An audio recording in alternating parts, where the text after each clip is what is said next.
Et ben c'est parti, comme vous le voyez, c'est le direct ici à Grand Seine à Lille pour cette 5e édition de Ciné-Comédie avec Métropolis bien sûr et avec deux invités exceptionnels qu'on a l'honneur de recevoir ici. José, je te laisse un petit peu faire le récap de tout ça parce que là il y a du niveau là. Alors c'est Patrick Glattre et Mathias Moncorgé. Je sais qu'en regardant à l'image, vous vous dites mais ce monsieur ressemble à quelqu'un de connu. Eh bien oui, il n'est autre que le fils de Jean Gabin. Je vais proposer ici à Grand Seine de bien vouloir l'applaudir s'il vous plaît. C'est possible? Voilà, très bien. Il vient nous parler d'un bouquin. C'est pas moi, c'est papa qui applaudissent. Ben oui, c'est papa. Oui, non, bien évidemment, papa qui les applaudisse. Ce monument du cinéma français disparu en 1976 et qui a laissé une filmographie incroyable. On y reviendra dans un instant. Il y a un bouquin que vous avez écrit ensemble, c'est ça? Oui. C'est Patrick Glattre, d'où votre présence sur ce plateau. Exactement. Vous avez coécrit avec Mathias ce bouquin. Comment ça s'est passé? Très bien. Ouais. Non mais comment ça s'est passé? Alors je vais commencer par le début. Comment est venue l'idée? C'est quoi? C'est Mathias? C'est venu? C'est vous? C'est comment? On se connaît depuis pas mal d'années et moi j'ai plutôt la connaissance cinéphilique de Jean Gabin, l'analyse de son jeu, comment il raconte notre XXe siècle, comment il fait partie de notre histoire. Ouais. Et Mathias, c'est évidemment la partie intime. Et à force de lui poser des questions, de lui dire tiens, qu'est-ce que tu en penses, ça, et ça confirmait la plupart du temps ça pouvait confirmer certaines hypothèses que j'avais. Et à un moment, on s'est dit ça serait pas mal de coupler nos témoignages. Moi, plutôt le côté cinéphilique, le côté contenu des films, etc. Et Mathias, la partie plus intime et beaucoup plus proche, évidemment, de Jean Gabin. Mais alors justement, c'est intéressant parce que Jean Gabin, ça fait partie de ces figures comme ça, comme De Funès, comme Bourvil, qu'on croit tous connaître. C'est des personnalités de la famille, en fait, ces gens-là. La promesse de ce livre, c'est quoi? C'est d'en apprendre plus, c'est le pari du livre, sur Jean Gabin, de le découvrir autrement, peut-être dans l'intime ou dans la technique ou dans le jeu d'acteur, comme vous disiez. C'est quoi le pari de ce livre? C'est ça, c'est tout ce que vous avez... Parce que on n'aurait pas pu le faire pour un autre acteur que Jean Gabin, par exemple, pour tout ce qui est le côté... moi, je dis toujours, Jean Gabin, c'est une carte postale de notre société. On a l'impression de voir nos parents, nos arrière-grands-parents. Mais c'est ça, ouais. Vous regardez un film de Jean Gabin, vous avez les voitures de l'époque, vous avez les métiers de l'époque, vous avez le bistrot, vous avez le sport, vous avez le vélo, etc. Vous avez tout ça. Donc, il raconte à la fois ça. Les films sont en plus la plupart du temps des super films. Et vous avez un jeu où il avait un naturel. Moi, je parle de mimétisme social. C'est-à-dire, on en parlait avec Mathias encore hier. Il savait observer le geste de n'importe quel métier. Et il pouvait être médecin, il pouvait être ouvrier, chauffeur routier. Il avait compris tous ces petits gestes qui font qu'il est crédible à chaque fois. Mathias, vous craignez de démarrer un ouvrage comme celui-ci, de raconter peut-être des choses intimes sur votre papa, ou vous y êtes allé en confiance avec vraiment l'envie et l'enthousiasme de le faire? Ça s'est passé comment? C'est déjà plus facile avec Patrick, parce que c'est quelqu'un que je connais depuis longtemps. Donc c'est déjà plus facile. Et puis après, vous savez, on rentre, on commence à parler de certaines époques, de certains moments, et puis tout ça. Puis c'est lui qui... il y en a beaucoup de... Parce que je dis... L'autre jour, je disais, mais il y en a encore plein des anecdotes que je pourrais dire. Ouais. Alors, il y a quelqu'un qui m'a dit, tu vas faire un tome 2. J'ai dit, non, j'en ferai un. On s'arrête là. C'est bon, on s'arrête là. Mais je veux dire, les anecdotes, comme il dit, au niveau professionnel, il pouvait parler de papa beaucoup plus que moi. Mm-hmm. Moi, c'est plutôt papa. Oui, en tant que fils. Voilà. Ce que j'ai... Alors, il y a certaines choses que j'ai écoutées de sa voix. Certaines, c'est maman, et puis certaines, j'ai vécu. Donc, c'est plus facile.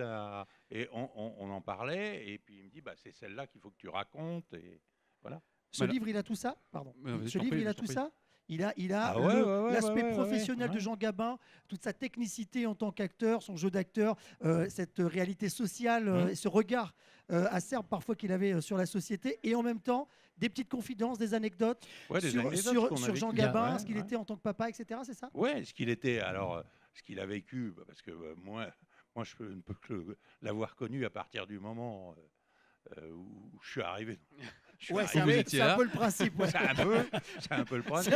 Mais je veux dire, papa, il a eu une vie quand même assez charlé, mais avant nous, quoi.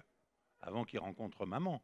Il y a eu toute l'avant-guerre, il y a eu sa jeunesse, son début de carrière jusqu'au moment où il rencontre maman.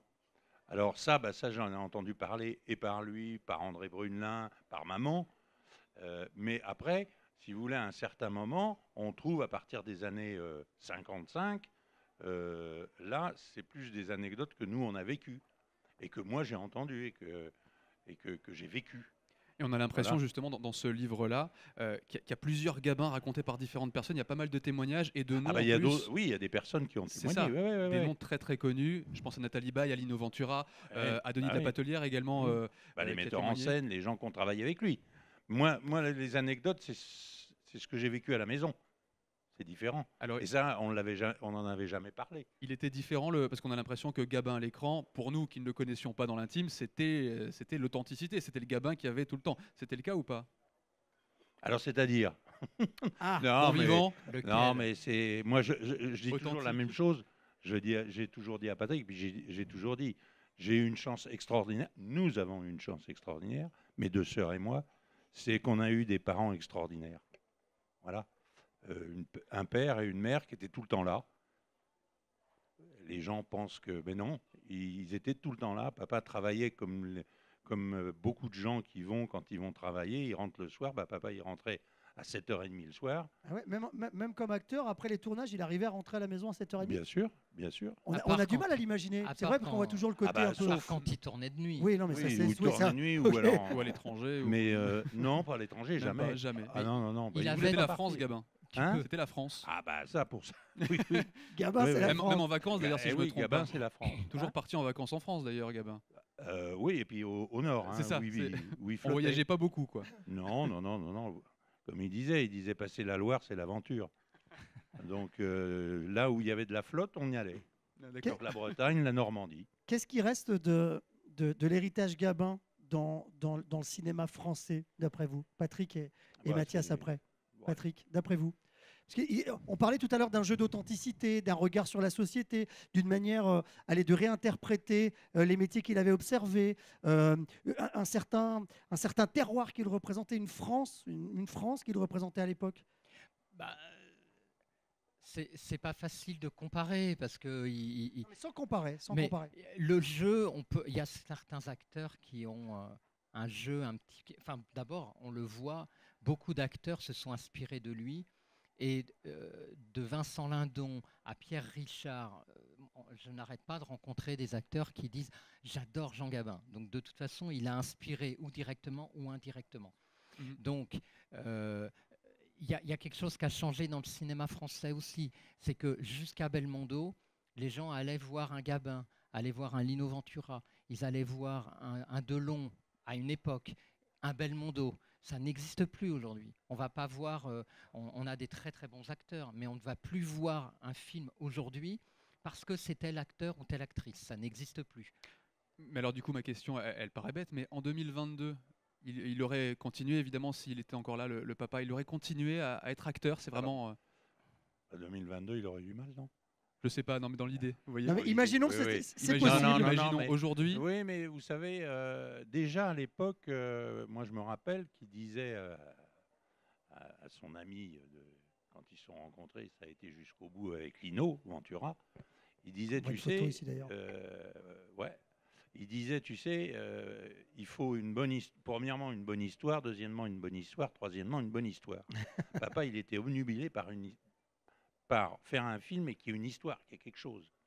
Donc, je ne sais pas, c'est ça que je ne comprends pas. Des fois, j'en parle, et pourtant, il y a des romans, il y a des livres, il doit y avoir des histoires très intéressantes et formidables à raconter. Et je trouve, malheureusement, alors, je vais peut-être passer pour un vieux con, mais je pense que le cinéma français, il faudrait qu'il se mette au boulot et puis qu'il trouve des... Parce que là, c'est quand même tristounet, ce qu'on jusqu'à maintenant. Alors, on peut tous dire. C'est quoi ça, vous trouvez que ça manque de gueule par rapport à une époque? C'est quoi? Ça manque de gouaille? Ça manque de... Non, je pense que c'est des histoires. De punch. Il y a deux choses. Parce que j'ai ma sœur qui qui a fait un film, qui était dans le métier, qui a été script et puis après qui a réalisé. Elle m'a expliqué un jour que les producteurs ne voulaient plus payer les scénaristes, les dialoguistes et les scénaristes. Qui sont le cœur de la colonne vertébrale du film. Bien sûr. Quand on pense à touchez pas au Grisby ou autre, c'est des scènes cultes, des répliques. Oui, d'abord. Vous prenez j'ai regardé l'autre jour le film avec Garde à vue. C'est extraordinaire, Garde à vue. Mais il y a une histoire et puis les dialogues. Bon, je trouve que le cinéma en ce moment... ça manque un petit peu. Ça manque un petit peu de... C'est le fils de Jean Gabin qui le dit. Hein. Ouais, non, mais je pense que les vrais... Enfin, je trouve ça triste, quoi, parce qu'il doit y avoir, puisqu'on le trouve au théâtre, ce qu'il n'y a pas au théâtre. Au théâtre, on voit encore des bonnes pièces, ce qui fait plaisir, avec des bonnes histoires. Bon Dieu, il doit y avoir possibilité, non, dans le cinéma français, ou je sais pas. On est trop cons, quoi. Je sais pas, mais... C'est une vraie question à se poser en tout cas aujourd'hui. Est-ce qu'on est trop con? Est-ce qu'on est trop con? Non, mais... Et donc, je veux dire qu'il y avait à cette époque... Et je pense que c'est ça qui faisait peur à papa. Moi, je me rappelle, il lui disait, ce qui me fait peur, c'est est-ce qu'il va y avoir la relève des bonnes histoires, tout ça. Il avait peur de ça. Et déjà en 76, il avait peur de ça. Dans les années 60, il disait, mais maintenant les gens, ils ont une bagnole et ils veulent partir tous les week-ends à la campagne. Il faut arriver à les retenir pour aller au cinéma. Aujourd'hui, après la pandémie où les cinémas ont perdu énormément de public, la question, elle est encore plus d'actualité. Alors, dans les années 50, c'était la télé. Dans les années 60, ça a été plutôt le développement du tourisme, etc. Et déjà à cette époque-là, il dit, mais maintenant, il y a suffisamment de trucs à faire. Ouais. Donc, si on veut qu'ils aillent au cinéma, il faut absolument qu'on leur raconte une bonne histoire. Est-ce qu'il y a de la place encore aujourd'hui avec les plateformes pour des films où on irait pour un acteur comme on faisait pour Gabin, pour Lino, pour Bébel aussi. On allait voir un Gabin, on allait voir. Est-ce qu'avec les plateformes, il y a encore la place pour ça? C'est une question qui... Moi, à mon avis, ça ne vient pas des plateformes. C'est ce que vous disiez, effectivement. Ça ne vient pas des plateformes. Ça vient du public. Ça vient du public et ça vient des acteurs. Des acteurs, c'est ça. Pour l'instant, on ne retrouve pas un acteur ou une actrice qui ferait tellement l'unanimité qu'on irait voir, même Depardieu, pour qui Gabin avait dit lui, il pourrait jouer tous mes rôles, parce que c'est Gabin qui a découvert Depardieu, hein. Même Depardieu, aujourd'hui, vous n'allez pas voir un film parce qu'il y a Depardieu. Le livre Jean Gabin aux éditions de La Martinière. Est-ce qu'on peut parler 2 petites secondes de la couverture, cette photo? Pourquoi celle-ci? Il y en a tellement de Jean Gabin. Le choix de cette photo-là, il y a une résonance particulière, il y a un choix particulier qui a été fait. Le regard. Le regard. Le regard et une jeunesse un peu intemporelle aussi. Ouais, une jeunesse intemporelle, mais le regard, le regard. Il y a une douceur dans ce regard, je trouve, moi. Ouais, beaucoup de mais douceur. Il était très doux, papa. Il était très... Non, mais voilà. J'en doute pas. Il me dit ça en me disant il était très doux, papa. Qu'est-ce qu'il y a qui va pas? C'est fabuleux. Maman pourrait vous le dire. J'en doute pas. Et comment... Non, mais je trouve cette photo magnifique. Et puis, pour différentes raisons. En plus, il est en costume... De militaire. Ouais. Et je trouve que ce regard, le tout quand on connaît papa un peu, Gabin, il représente aussi ce qui est en train de... Moi, j'en parle depuis qu'on a sorti le bouquin. Papa était français. Français, il aimait son pays. Et ça représente... et le regard pour les femmes et le regard pour les gens. Il était vrai. Son amour pour la France. Ouais. Ah bah oui. Oula. Oulala. Oh que oui. Mais jamais sans donner de leçons. C'est-à-dire que Gabin, il incarnait, mais est-ce qu'il était donneur de leçons aussi? Aimer la France, c'est ça, défendre ces valeurs-là. On n'a pas l'impression que ça soit ça. Non, il fallait... je sais pas. Non, lui, il se mettait... Il avait des valeurs pour lui-même, pour ses enfants, mais ensuite il n'allait pas juger les autres. Non. Ce sont des valeurs qui s'appliquaient à lui-même. Du coup, ce serait rigolo peut-être de se dire, quel regard il porterait sur la société. Non, mais vous parliez de Depardieu tout à l'heure. Le regard de Mathias également dit beaucoup. Voilà. Non, ça n'appelle pas forcément de réponse d'ailleurs. Ça n'appelle pas forcément. La réponse est là. La réponse est là. Mettez les pieds dans le plat là.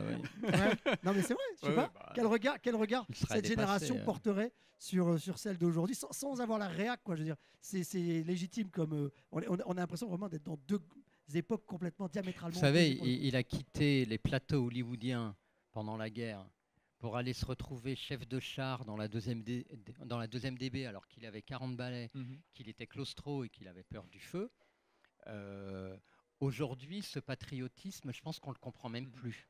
On sait plus ce que ça veut dire. Ouais. Avec la guerre en Ukraine, où on voit des acteurs ukrainiens qui sont revenus dans leur pays pour se battre, les Ukrainiens comprendraient peut-être ça, l'engagement de Jean Gabin. Mais nous, quelque part, moi je disais finalement la Marseillaise, aujourd'hui tout le monde la chante haut et fort avant les matchs de rugby ou avant les matchs de foot. C'est l'une des plus longues carrières, on peut le dire, du cinéma français, plus de 50 ans de carrière. Il a d'ailleurs pas arrêté durant la guerre, évidemment moindre, mais il a quand même continué. Ouais. Et tout ça, on va le retrouver avec plein d'anecdotes évidemment dedans. Jean Gabin aux éditions de La Martinière. Merci à tous les deux d'avoir été avec nous, Mathias et Patrick. C'est écrit par Patrick Glattre et Mathias Moncorgé avec une préface d'Alexis Moncorgé. Oui. Qui est votre fils. Ah, le petit-fils d'autre génération. Qui est comédien également. Merci beaucoup d'être venu nous voir. Merci, le public va vous applaudir, s'il vous plaît. Merci beaucoup. C'est un bonheur de vous avoir. Merci.